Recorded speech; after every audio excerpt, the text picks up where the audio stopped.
దాంట్లో ఓవరాల్గా ఇప్పుడు ఈ జూబ్లీ హిల్స్ కాన్స్టిట్యున్సీకి వచ్చేసరికి వాస్తవానికి ఎన్ని డివిజన్లు ఉన్నాయి, దాంట్లో మరి కాంగ్రెస్ బలం ఏంటి, బీఆర్ఎస్ బలం ఏంటి, ఎంఐఎం బలం ఏంటి చెప్పండి. ఇప్పుడు జూబ్లీ హిల్స్లో 6 డివిజన్లు, ఒక డివిజన్ హాఫ్ డివిజన్ ఉంది.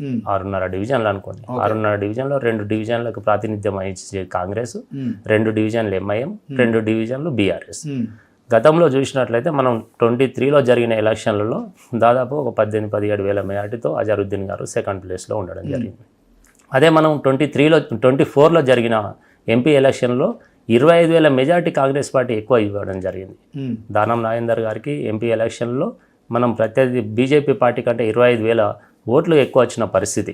సో డెఫినెట్గా నేను ఎందుకంటే పోలింగ్ ఓటర్స్ యొక్క వారు ఏ విధంగా ఉందంటే 23లో మనం సెకండ్ ప్లేస్ ఉన్నాం, కానీ 24లో జరిగిన ఎంపీ ఎలక్షన్లో ఫస్ట్ ప్లేస్లో ఉన్నాం. అప్పుడు 18,000 మెజార్టీ ఉంటే 25,000 మెజార్టీ కాంగ్రెస్ పార్టీకి ఇవ్వడం జరిగింది. కాబట్టి రేపు జరగబోయే బై ఎలక్షన్లలో కూడా డెఫినెట్గా ఇక్కడ జూబ్లీ హిల్స్లో కాంగ్రెస్ పార్టీ జెండా ఎగరవేస్తుంది.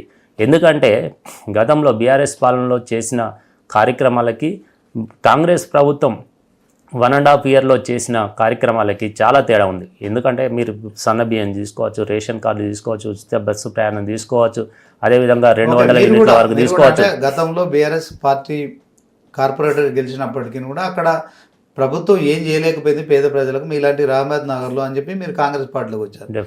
సో కాంగ్రెస్ పార్టీ మరి మీకు ఇప్పుడు ప్రజల విషయంలో కావచ్చు, సంక్షేమ పథకాల విషయంలో మీ డివిజన్లో కావచ్చు, సో దీంట్లో మీకు అనుకున్న విధంగా పాలన సాగుతుందా, సంక్షేమ పథకాలు అందరికీ అందుతున్నాయా? డెఫినెట్గా. ఎందుకంటే అన్న బీఆర్ఎస్ పాలనలో చాలా వరకు ఏదైనా చిన్న చిన్న పనులు ఉన్నా కూడా కాంట్రాక్టర్లు కూడా క్యాన్సిల్ చేసుకొని ఆ పనులు మధ్యంతరంగా ఆపిన పరిస్థితి నుండి ఈరోజు వాళ్ళే స్వచ్ఛందం అంటే వాళ్ళు హ్యాపీగా సంతోషంగా వచ్చేసి ఏ పని ఉన్నా పట్టే పరిస్థితి ఈరోజు ఏర్పడుతుంది. ఎందుకంటే గతంలో చూసాం చిన్న చిన్న పనులకి దాదాపుగా 10-20 లక్షల పనులను కూడా కాంట్రాక్టర్ల మధ్యలో వదిలేసుకొని స్టాప్ చేసిన పరిస్థితి గత ప్రభుత్వంలో ఉండే. ఇప్పుడు మా డివిజన్ సంబంధించిన కావచ్చు, జూబ్లీ హిల్స్ నియోజకవర్గంలో కావచ్చు, చాలా వరకు పనులన్నీ కూడా కంప్లీట్ అయ్యే దశకు వస్తుంది. గతంలో పెండింగ్లో ఉన్న బిల్లులు కూడా ఈ ప్రభుత్వం వచ్చిన తర్వాత దశల వారీగా కాంట్రాక్టర్లకు చెల్లిస్తూ కాంట్రాక్టర్లది కావచ్చు, అదేవిధంగా ఏ విధంగా ఉన్నారు అభివృద్ధి పనులు మాత్రం ఎక్కడ కూడా అవ్వట్లేదు. అంటే బీఆర్ఎస్ సంబంధించి 2023 ఎన్నికల్లో గ్రేటర్ పరిధిలో ఎక్కువ మంది ఎమ్మెల్యేలను గెలిపించిన సంగతి మనకు తెలుసు. అంటే హైదరాబాద్ మీద బీఆర్ఎస్ ప్రభుత్వం ఒక అభివృద్ధి చేసిందని ప్రజల్లో ఉంది. ఇప్పుడు కాంగ్రెస్ ప్రభుత్వం అధికారంలోకి వచ్చి మీరు అన్నట్టు 20 నెలలు గడుస్తుంది.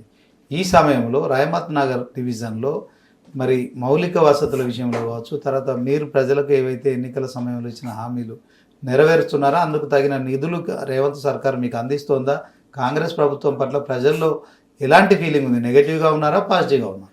100% పాజిటివ్గా ఉన్నారన్న. ఎందుకంటే గతంలో ఏదైతే నేను 2-3 ఎగ్జాంపుల్ చెప్పాలి. ఇప్పుడు మా డివిజన్ సంబంధించినటువంటి వాటర్ రిజర్వాయర్ సంబంధించినటువంటి ఒక పెద్ద ప్రాజెక్ట్ ఉంది. గత ప్రభుత్వంలో శాంక్షన్ చేయించచ్చుగాక, కానీ వాళ్ళు ఎప్పుడు కూడా డబ్బులు మంజూరు చేయలేదు. అదేవిధంగా కొన్ని మల్టీపర్పస్ ఫంక్షన్ హాల్స్ కావచ్చు, రోడ్లు కావచ్చు, దేనికి కూడా డబ్బులు శాంక్షన్ అయింది మాత్రం కాంగ్రెస్ ప్రభుత్వంలోనే.